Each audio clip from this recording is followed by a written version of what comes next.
Operation Sindoor చేపట్టింది. Pakistan PoK ప్రాంతాల్లో ఉగ్రవాదులను మన్సర్ చేసి పారేసింది.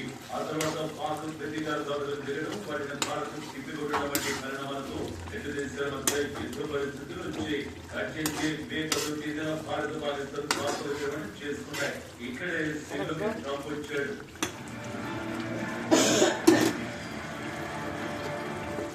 ఇప్పటికే పాకిస్తాన్ కాల్పుల విరమణ కనవలే అని ప్రకటించుకున్నాడు ట్రంప్. దాడులు ఆపకపోతే వాణిజ్యం చేయని బెదిరించి 2 దేశాలను తాత్కాలికంగా తెచ్చుకున్నా అంటూ సీజ్ ఫైర్ రెడీని కొట్టేసే ప్రయత్నం చేశాడు. అది కూడా 1-2 సార్లు కాదు, దాదాపు 30 సార్లకు పైనే ఈ వాదన చేశాడు. ఇప్పటికీ చేస్తూనే ఉన్నాడు.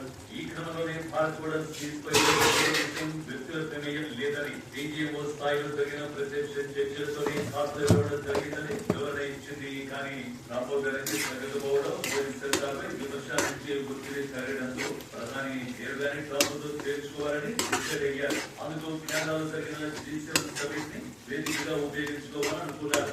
ఇద్దరి మధ్య సమావేశం కూడా ఫిక్స్ అయింది. కానీ లాస్ట్ మినిట్ లో ఇజ్రాయెల్ ఇరాన్ ఉద్రిక్తతల పేరుతో G7 సదస్సు నుంచి ట్రంప్ అర్ధాంతరంగా అమెరికా వెళ్లిపోయాడు. దీంతో మరో ఆప్షన్ లేక ట్రంప్ తో ఫోన్ లో మాట్లాడాల్సిన పరిస్థితి వచ్చింది. భారత్పై 50% టారిఫ్లు ఆ ఫోన్ కాలి భారత రష్యా బంధాన్ని బ్రేక్ చేయాలని ట్రంప్ చేస్తున్న ప్రయత్నాన్ని మార్పు నుంచి సౌలభ్యం కొనసాగిస్తే భారత ఆర్థిక వ్యవస్థ నాశనం చేస్తామని ఎదుర్కొన్నారు. మొదట 25% టారిఫ్లు ప్రకటించారు.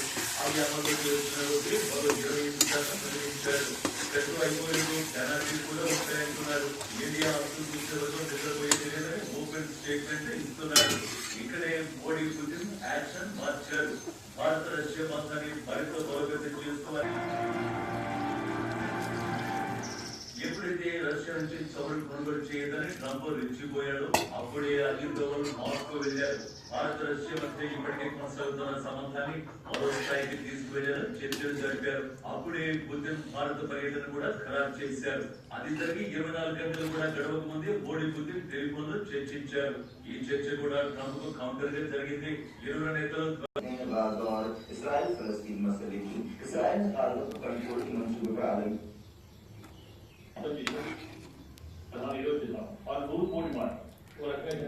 రాఖీ పౌర్ణమి ఏ రేంజ్ పెట్టుకున్నా చాలా పవిత్ర మాసం.